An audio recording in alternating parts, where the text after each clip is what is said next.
तो बच्चों, आज हम लोग जो एक डिस्कशन करने जा रहे हैं ये बहुत ही इम्पोर्टेंट है। जो अक्सर बच्चे मुझसे कहते हैं, मुझसे पूछते हैं, और बच्चों की मतलब एक कह सकता हूँ बहुत ही बड़ी ये समस्या है जो मैंने महसूस की है, और जो बच्चे आजकल फेस भी कर रहे हैं, जिससे बच्चे बहुत सारे बच्चे जो है जूझते रहते हैं, वो है कि सर हम कैसे करें, हम क्या करें, हमारे समझ में नहीं आ रहा।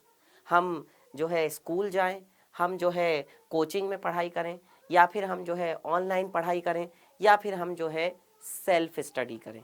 तो सेल्फ स्टडी करें या क्या करें, मतलब किस तरीके से हम इन सारी की सारी चीज़ों को मैनेज करें। तो ये सबसे बड़ा सवाल है बच्चों के दिमाग में। आज इसी टॉपिक पर बच्चों हम लोग बात करने जा रहे हैं, ठीक है। और ये मुझे लगता भी है कि इस पर बात करनी भी चाहिए, और आज मैं बिल्कुल खुल के बात करूंगा बेटा, ठीक है। इसमें कोई छुपाने वाली या किसी भी चीज़ की डरने घबराने वाली बात नहीं है, ठीक है। मैं यहाँ पर किसी की बुराई भी नहीं करूँगा, और ना ही मैं यहाँ पर नेगेटिव पॉइंट्स के बारे में बात करूँगा। मैं बस आपको पॉइंट्स बताऊँगा, आपको वो पॉइंट्स खुद ही समझना होगा बच्चों कि वो सही है या गलत है, आपके लिए कौन सा सही है और आपके लिए गलत कौन सा है, या आपके लिए कौन सा ज़्यादा मुश्किल है। ये चीज़ आपको बेटा खुद से समझनी होगी। अब देखिए, होता ये है कि कहा जाता है कि जो टाइम है ना, टाइम एक ऐसी चीज़ है कि जिसे अगर हम आज बर्बाद कर देंगे, अगर टाइम को आज हम वेस्ट करेंगे ना, तो आगे आने वाला जब टाइम आएगा तो वो हमें बर्बाद कर देगा, है ना। तो अगर आप समय की कद्र नहीं करोगे बच्चों, तो समय आपकी कद्र नहीं करेगा। तो आपको ऐसा बनना नहीं है, आपको टाइम की जो वैल्यू है उसको समझना है।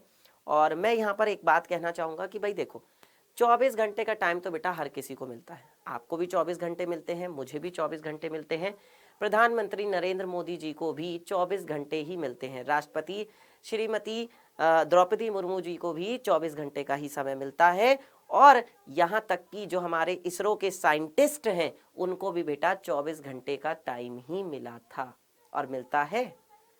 तो आज हम चांद पर पहुंच पाए हैं, वो किससे, क्या करने से, जब हमने मेहनत की है, जब हमने डेडिकेट होकर के डेडिकेशन के साथ पूरा अपना जो है काम किया है तब। तो कहने का मतलब ये है बेटा कि हमारे पास जो ये 24 घंटे का टाइम है ना, हमें इस 24 घंटे के टाइम को ही क्या करना है, बेस्ट यूटिलाइज करना है। अब अलग अलग जगह अलग अलग तरीके से टाइम वेस्ट होता है, कहीं किसी चीज़ की कुछ अच्छाइयाँ हैं तो कुछ बुराइयाँ भी हैं। देखो, एक सिक्के के बेटा दो पहलू होते हैं, चित भी होती है, पट भी होता है, यानी कि कुछ प्लस पॉइंट्स भी होते हैं, कुछ माइनस पॉइंट्स भी होते हैं, कुछ अच्छी बातें भी होती हैं और कुछ नुकसान वाली बातें भी होती हैं। हमें दोनों को समझना होगा। और एक बात आप अपने मन से ये निकाल दो कि बेटा देखो, आप हर जगह तो नहीं पढ़ सकते। आप ऐसा नहीं कर सकते कि आप स्कूल में भी पढ़ो, आप ऐसा नहीं कर सकते कि आप कोचिंग में भी पढ़ो, ऑनलाइन क्लासेस भी करो और फिर सेल्फ स्टडी भी करो। नहीं, ऐसा नहीं होगा कि आप सारी चीज़ों को बच्चों एक साथ करो, ऐसा कभी नहीं हो सकता। तो मेरे कहने का मतलब ये है सिर्फ और सिर्फ कि अगर आप चाहते हैं कि इनमें से अगर आप कोई भी एक चीज़ पकड़ लें, है ना। देखो बेटा, सबसे ज़रूरी बात होती है विश्वास की। अगर आपका विश्वास है ना, तो विश्वास के नाम पर तो बेटा दुनिया चल रही है ना। मैंने आपको पहले भी समझा रखा है कि ये जो दुनिया है ना, ये विश्वास नाम पे चल रही है। यहाँ पर दोनों तरह की बातें होती हैं। हम लोग ये भी कहते हैं कि किसी पर विश्वास नहीं करना चाहिए, लेकिन बिना विश्वास किए बेटा ये दुनिया चलती भी नहीं है, ये भी आप जानते हैं, है ना। तो वही बात है बेटा कि अगर हम किसी एक पर भरोसा कर रहे हैं, ठीक है, तो उस चीज़ को हमें मानना भी पड़ेगा, ठीक है, उसकी कमियों को खामियों को हमें समझना भी पड़ेगा, ठीक है, और फिर उसको दूर भी करना हमें ही है, ठीक है। कोई और दूसरा नहीं आएगा, ठीक है, कोई और दूसरा टाइम मैनेज करने नहीं आएगा, कोई और दूसरी जगह आपकी जगह पढ़ने नहीं आएगा। अगर आपको बेटा देखो, सिंपल भाषा में बोलूँगा, अगर आपको टॉयलेट जाना है तो टॉयलेट आप ही जाओगे, आपकी जगह पे कोई दूसरा नहीं जाएगा। बोर्ड एग्जाम आपको ही देने हैं, आपकी जगह पे कोई दूसरा जाके नहीं देगा। खाना, आपको भूख लग रही है तो खाना आप खुद ही खाओगे, कोई आपको खिलाएगा नहीं। समझ में आ रही है बात। तो कहने का मतलब ये है बेटा कि पढ़ना तो आपको ही है, ठीक है। सब आपको बता सकते हैं, स्कूल के टीचर आपको पढ़ा सकते हैं, कोचिंग के टीचर आपको पढ़ा सकते हैं, ऑनलाइन के ऑफलाइन के जो टीचर हैं वो आपको पढ़ा सकते हैं, पर बच्चों पढ़ना तो आपको ही है ना। सेल्फ स्टडी तो आपको ही करनी है ना। इसीलिए मैं कह रहा हूँ बेटा कि सेल्फ स्टडी जो है बच्चों, वो बहुत ज़्यादा इंपॉर्टेंट है, ठीक है। और अब यहाँ पर मैं एक बात ये भी कहना चाहूँगा कि देखो, सबके अलग अलग पॉइंट्स हैं। मैं एक एक करके बात करूँगा कि देखो बेटा, स्वयं पढ़ना बहुत ज़्यादा ज़रूरी है, खुद से पढ़ना बहुत ज़्यादा ज़रूरी है, क्योंकि बच्चे जो है ना खुद से पढ़ना नहीं कोशिश करते हैं। बच्चे ये सोचते हैं कि हम अगर स्कूल में पढ़ लेंगे, कोचिंग में पढ़ लेंगे, ऑनलाइन क्लास कर लेंगे एक आध, और हमारा काम हो जाएगा। बेटा, हर जगह क्लास करने से, स्कूल में भी जा रहे हो है ना, ऑनलाइन क्लासेस भी कर रहे हो, कोचिंग में भी जा रहे हो है ना, जो बच्चा सब जगह रहता है ना, वो बच्चा कहीं नहीं रहता है। मैं बिल्कुल साफ बोल रहा हूँ, इस बात को बिल्कुल अपने दिल पे मत लेना, और अगर किसी को लग भी जाए तो अच्छी बात है, कम से कम वो पढ़ने तो लगेगा वो बच्चा। देखो बेटा, अगर आप स्कूल भी जा रहे हो, डेली स्कूल जा रहे हो, क्योंकि अब तो वैसे भी आपको पता है कि भाई 75% अटेंडेंस जो है वो क्या हो गई है, वो मैंडेटरी हो गई है। 75% अटेंडेंस जो है वो मैंडेटरी हो गई, यानी कि आपको 75% स्कूल तो जाना ही जाना है। इसके साथ साथ में अब अगर आपने कोचिंग लगा रखी है ऑफलाइन, तो भाई ऑफलाइन वाले जो कोचिंग वाले सर हैं वो आपको पढ़ा रहे हैं, मैडम पढ़ा रही हैं, जो भी पढ़ा रहे हैं, ठीक है, लेकिन ऑफलाइन में आपको आने जाने में क्या टाइम वेस्ट नहीं होता? होता है। तो बेटा, कुछ चीज़ें ऐसी नहीं है कि यहाँ पर अच्छाइयाँ भी हैं और बुराइयाँ भी हैं। अब आपको ये चीज़ समझनी होगी कि हमें करना क्या है, हमारे लिए कौन सा बेस्ट है। बेटा देखो, जब आप ऑफलाइन में पढ़ते हो तो बहुत अच्छा माहौल होता है, जो आपके टीचर हैं वो आपको बहुत अच्छे से पढ़ाते भी हैं, सब कुछ करते हैं, आपके सामने आपके टीचर होते हैं, आप अपना उनसे डाउट वगैरह पूछ सकते हो। लेकिन यहाँ की दिक्कत ये है कि यहाँ पर आप बार बार नहीं पढ़ सकते। अगर आपने कोई एक चीज़ पढ़ ली तो आप उसको दोबारा नहीं पढ़ सकते, क्योंकि जब सबको वो पढ़ाएंगे तब आपका नंबर आएगा। ऐसा नहीं है कि वो आपको अलग से पढ़ाने बैठ जाएंगे, है ना। कहने का मतलब ये है बेटा, यहाँ पर ना कुछ चीज़ें ऐसी भी हैं जो कि आपको समझनी पड़ेंगी। और इस वीडियो को अगर आप देख रहे हैं और अगर आपको कुछ कमेंट भी करने हैं तो बेटा आप कर लेना कमेंट, मुझे इससे कोई वो नहीं है, क्योंकि मैं बिल्कुल सच्चाई बताने जा रहा हूँ, ठीक है। कुछ बच्चे, कुछ लोग ऑफेंड भी हो सकते हैं इस चीज़ से कि पता नहीं सर ने हमें क्या बात बता दी, ये तो गलत है, ऐसा तो होता ही नहीं है, ये तो बिल्कुल पता नहीं क्या बता रहे हैं, है ना।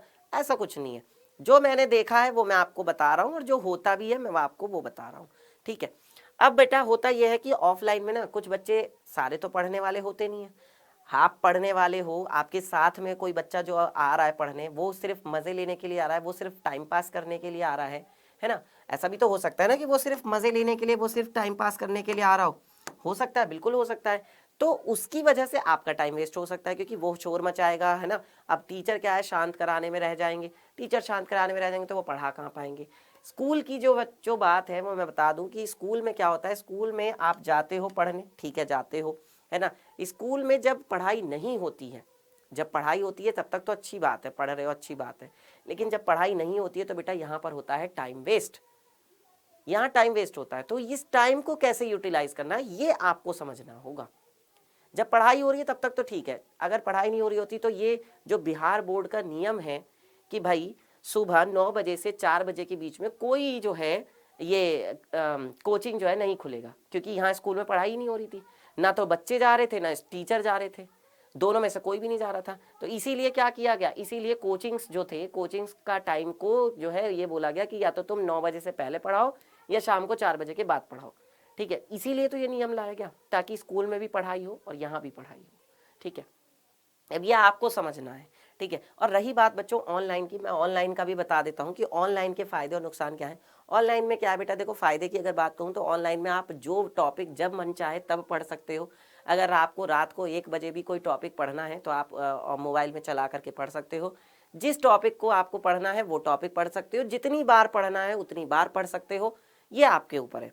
लेकिन यहाँ ऑनलाइन में जो दिक्कत है ना वो मैं बता दूँ, बच्चे क्या करते हैं कि जब पढ़ाई कर रहे होते हैं ऑनलाइन में, तो ऑनलाइन में मोबाइल रहता है हाथ में, तो पता चला कि धीरे से इंस्टाग्राम पे पहुंच गए, या धीरे से कहाँ पहुंच गए, फेसबुक पे पहुंच गए, या धीरे से कहाँ पहुंच गए, किसी और प्लेटफॉर्म पे पहुंच गए, वहाँ रील्स देख रहे हैं, चला रहे हैं बैठ के, शॉर्ट्स देख रहे हैं, रील्स देख रहे हैं, और फिर उसी में ही देखते जा रहे हैं, देखते जा रहे हैं, क्योंकि उन्हें मज़ा आ रहा है, रील्स देखने में मज़ा आता है ना। हाँ, तो रील्स देखने में मज़ा आ रहा है तो फिर देखते जा रहे हैं, देखते जा रहे हैं, देखते जा रहे हैं, और इससे क्या हो रहा है, इससे टाइम वेस्ट हो रहा है, इससे टाइम वेस्ट हो रहा है ना। तो मैं यही बात तो बेटा आपको समझा रहा हूँ कि आपको टाइम वेस्ट नहीं करना है, समय की कद्र करो बच्चों। जो कहते हैं कि कमाया हुआ धन जो होता है और जो बचाया हुआ धन जो होता है वो दोनों आपस में क्या होते हैं, बराबर होते हैं। यानी ये कह सकते हैं कि जो बचाया हुआ धन है वही कमाया हुआ धन है ना। मेरे कहने का मतलब ये बेटा कि अगर आपने टाइम वेस्ट नहीं किया, अगर आपने टाइम को बचा के उसका बेस्ट यूटिलाइजेशन किया, तो इससे बढ़कर कोई बात हो ही नहीं सकती। टाइम वेस्ट करने के बहुत सारे तरीके हैं। किसी के साथ घूमने चले जाओ, किसी के साथ कोचिंग मतलब कि क्रिकेट खेलने चले जाओ। अब देखो क्रिकेट खेलना ये नहीं है कि टाइम वेस्ट करना है, नहीं भाई, एक लिमिट में खेलो ना। अगर मोबाइल में गाने सुन रहे हो तो एक लिमिट में सुनो ना। ये थोड़ी ना कि मोबाइल में गाने सुन रहे हो तो सुबह से लेकर शाम तक मोबाइल में गाने ही सुनते जा रहे हो, गाने ही सुनते जा रहे हो, कोई कुछ कहने वाला ही नहीं है, तो वो तो टाइम वेस्ट हुआ ना बेटा, सीधी सी बात है। तो ये चीज़ नहीं करनी है। तो कहने का मतलब ये है बेटा, इन पॉइंट्स को समझो जो मैंने अभी बताए। और इसके साथ साथ में मैं आपको यहाँ पे ये भी बता दूं कि बेटा सभी का जो टारगेट है ना वो क्या है, बोर्ड परीक्षा है। सबका टारगेट क्या है, बोर्ड परीक्षा। कोई कहता है कि मुझे जो है 95% मार्क्स लाने हैं, कोई कहता है कि मुझे 98% मार्क्स लाने हैं, कोई कहता है कि मुझे जो है केवल पास हो जाना है और अच्छे नंबरों से पास होना है, भले ठीक है। कोई बच्चा ये कहता है कि ठीक है यार देखते हैं, पास हो जाऊंगा, फेल हो जाऊंगा, देखा जाएगा। बेटा ये टारगेट तो आपने सेट किया है ना। तो जब आपने अपना टारगेट सेट किया है, अब बोर्ड परीक्षा में ये तो होता नहीं है कि भाई जो सवाल आपके कोचिंग वाले सर ने कराया है वही आएगा। ऐसा तो नहीं होता है कि जो आपके जो या जो मैं पढ़ा रहा हूँ वो आएगा, या जो स्कूल में पढ़ाया गया है वो आएगा। देखो बोर्ड परीक्षा में तो सिलेबस बता दिया गया है ना। बोर्ड परीक्षा में तो क्या कर दिया गया है, आपको एक सिलेबस बता दिया गया है। अब यही सिलेबस जो है कोचिंग में भी पढ़ाया जा रहा है, ठीक है। यही सिलेबस कोचिंग में भी पढ़ाया जा रहा है, यही सिलेबस जो है स्कूल में भी पढ़ाया जा रहा है, ठीक है। यही सिलेबस आपको बेटा ऑनलाइन क्लासेस में भी पढ़ाया जा रहा है, ठीक है। तो आप तो कहीं से भी पढ़ सकते हो, आप तो कहीं से भी पढ़ सकते हो। मैं तो ये नहीं कह रहा कि आप मुझसे ही पढ़ो, बात आ रही समझ में बेटा। मैं ये बिल्कुल भी नहीं कह रहा हूँ कि आप मुझसे पढ़ो, मैं तो ये सिर्फ कह रहा हूँ कि आपके पास तो कितने सारे ऑप्शन है। चाहे आप कोचिंग में पढ़ो, चाहे आप स्कूल में पढ़ो, चाहे ऑनलाइन पढ़ो। मेन टारगेट क्या है बेटा, आपका मेन टारगेट तो बोर्ड परीक्षा है ना। टारगेट आपका क्या है, बोर्ड परीक्षा। तो बोर्ड परीक्षा में आपको टॉप करने के लिए भाई, बोर्ड परीक्षा में आपको अच्छे नंबरों से पास होने के लिए, बोर्ड परीक्षा में आपको 95% नंबर लाने के लिए, 98% नंबर लाने के लिए क्या करना पड़ेगा, टाइम का बेस्ट यूटिलाइजेशन, ठीक है। यहाँ पर बच्चों आपको क्या करना है, यहाँ पर बेटा आपको टाइम को जो है ना, मैं कह सकता हूँ कि इस टाइम को, जो 24 घंटे का आपके पास टाइम है, इस 24 घंटे के टाइम को बेटा बेस्ट यूटिलाइजेशन करना। और वो बेस्ट यूटिलाइजेशन कैसे होगा, वो बेस्ट यूटिलाइजेशन होगा बेटा सेल्फ स्टडी से, ठीक है। बेस्ट यूटिलाइजेशन कैसे होगा, सेल्फ स्टडी से होगा। क्योंकि बहुत सारे बच्चे ये कहते हैं, देखो सब जगह तो तुम नहीं पढ़ सकते, मैं पहली बात तो कह रहा हूँ, बिल्कुल क्लियर बात मैंने पहले भी कही है। ऐसा नहीं हो सकता कि तुम स्कूल भी जाओ, तुम कोचिंग भी जाओ, तुम ऑनलाइन भी पढ़ो, तुम फिर क्या होगा, फिर पता है इन सब के चक्कर में तुम्हारी जो सेल्फ स्टडी है ना, वो सेल्फ स्टडी चली जाएगी गड्ढे में, ठीक है। सेल्फ स्टडी बेटा गड्ढे में चली जाएगी। कोई नहीं पढ़ा सेल्फ स्टडी, सेल्फ स्टडी के नाम पे जीरो, सारी सब जगह नाच कूद के आ गए, सब जगह हांड के आ गए, लेकिन सेल्फ स्टडी के नाम पे कुछ भी नहीं है। सेल्फ स्टडी में तो तुमने एक भी कुछ भी नहीं किया है, खुद से तो तुम 1 घंटा भी नहीं बैठ के पढ़े, क्या फायदा फिर। तो बेटा तुम्हें मटर गश्ती नहीं करनी है, तुम्हें हर जगह जाके टाइम पास नहीं करना है। ऑनलाइन में भी जा रहे हैं, कोचिंग में भी जा रहे हैं, स्कूल में भी जा रहे हैं, है ना, जा सब जगह रहे हैं, पढ़ने के लिए जा रहे हैं, पर बेटा पढ़ तो कहीं पे पा नहीं रहे हो, है ना। कहीं पे शोर शराबा हो रहा है तो इस वजह से नहीं पढ़ रहे हो, कहीं कुछ हो रहा है तो उस वजह से नहीं पढ़ रहे हो, कहीं कुछ हो रहा है तो उस वजह से नहीं पढ़। ये चीज नहीं होनी चाहिए, ये चीज बच्चों नहीं होनी चाहिए। आ गई समझ में। तो अब ये किसी का डाउट नहीं रहना चाहिए कि सबको कैसे एक साथ मैनेज करें, ये नहीं होना चाहिए कि सबको एक साथ कैसे मैनेज करें। मेरी बात आ रही है समझ में, ये ऐसे नहीं होना चाहिए कि सबको एक साथ कैसे मैनेज करें। बेटा ये आपको चूज करना पड़ेगा, ये आपकी सिलेक्शन पर है, ये सारा का सारा आपके किस चीज पर है, आपके सिलेक्शन पर है, यानी कि आपके चयन पर है। आप किसको सेलेक्ट करते हो, आप किसको चूज करते हो, है ना। देखो हर जगह की सबकी कुछ अच्छाइयां हैं, कुछ बुराइयां हैं। अब आपको उसमें से सेलेक्ट करना है, उसमें से आपको चूज करना है आपके लिए क्या अच्छा है, आपके लिए क्या बेकार है, क्या आप कहाँ से आप ज्यादा अच्छे तरीके से सीख पा रहे हो।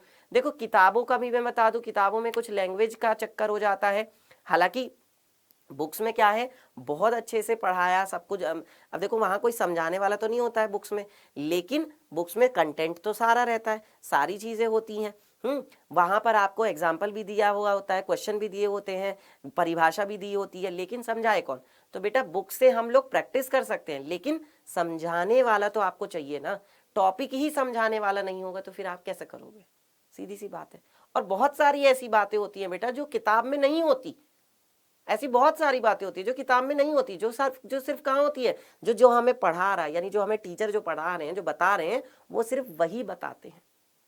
तो बच्चों सेलेक्ट करो, चूज करो और कहने का मतलब सीधा सीधा ये है कि बेटा कुछ भी करो, चाहे कोचिंग जाओ, चाहे सेल्फ स्टडी करो, मतलब कि स्कूल जाओ, कोचिंग जाओ, ऑनलाइन पढ़ो, कैसे भी करो, लेकिन बेटा सीधी सी 100 बात की एक बात, सेल्फ स्टडी तो जरूर करो, यानी खुद से जरूर पढ़ो। अब खुद से जरूर पढ़ने के लिए बेटा टाइम टेबल अपना सेट कर लो, अपना टाइम टेबल बना लो। अगर किसी बच्चे को ये दिक्कत आ रही है कि टाइम टेबल कैसे बनाना है, तो मैंने उसके लिए भी वीडियो बना रखी है, जाके देखो, टाइम टेबल बनाओ। और सबका टाइम टेबल अपने अपने हिसाब से अलग अलग भी हो सकता है। किसी बच्चे का कोई कुछ टाइम होता है पढ़ने का, किसी बच्चे का कुछ टाइम होता है, किसी को रात में पढ़ना अच्छा लगता है, किसी को सुबह में पढ़ना अच्छा लगता है। तो बेटा तुम अपने हिसाब से अपना टाइम टेबल बनाओ जैसे तुम्हें ठीक लग रहा है, लेकिन सिर्फ बना के पेज पे लिख के उसे ऐसे फेंक मत देना, उसे ऐसे छोड़ मत देना। उसको बेटा यूटिलाइज करना है, उसे अपनी लाइफ में, अपनी जीवन में ढालना भी है, उसके हिसाब से चलना भी है। अगर टाइम टेबल बना के बस ऐसे ही रखा हुआ है तो फिर उसका क्या फायदा है ना। और तुम लोग ना, ये बात तुम लोगों की सबसे ज्यादा गलत बात है कि तुम लोग ज्ञान तो सबसे लेते हो, लेकिन उस ज्ञान का कोई अप्लाई नहीं करता है। ठीक है, मैं यहां पर ये बात जरूर कहना चाहूंगा कि अगर मेरी तुम 10 बात सुन लेते हो, उसमें से अप्लाई एक भी नहीं करते हो, तो क्या फायदा यार। मत पूछा करो, किसी भी टीचर से मत पूछा करो, किसी भी टीचर से मत कहा करो कि हाँ हमें ये दिक्कत आ रही है, हमें वो दिक्कत, क्योंकि तुम तो सिर्फ पूछ पूछ के रह जाते हो। करना तो तुम लोगों को कुछ है नहीं, करना तो कुछ है नहीं भाई, करो भी तो। सिर्फ गरजने से कुछ नहीं होता है, बरसना भी पड़ता है, करना भी पड़ता है। सिर्फ बोलने से कुछ नहीं होता है, ठीक है, सिर्फ पूछने से कुछ नहीं होता है। अरे पूछ रहे हो, जब तुम्हें कोई टीचर कुछ बता रहा है तो उसे अप्लाई भी तो करो बेटा। चलिए, बस आज के लिए इतना बहुत है। मैं आपको सारी चीजें बता चुका हूं, अब आपको ही अप्लाई करनी है, आपको ही सब कुछ यहाँ पर करना है। अगर आज की ये वीडियो आपको अच्छी लगी हो, आपको हेल्पफुल लगी हो, तो बेटा लाइक जरूर कर देना। कुछ लोगों को बुरी लग गई होगी, पक्का मुझे ये बात भी पता है, ठीक है, तो मुझे कोई दिक्कत नहीं है, बुरी लगती है लग जाए, लगनी भी चाहिए, है ना। कॉमेंट करके मुझे बता देना और शेयर कर देना अपने बाकी लोगों के साथ में, ताकि उन्हें भी पता चल जाए कि वो लोग कितने पानी में है। मिलेंगे आपसे अब क्लासेस में, तब तक के लिए अपना ध्यान रखिए, बाय बाय, टेक केयर।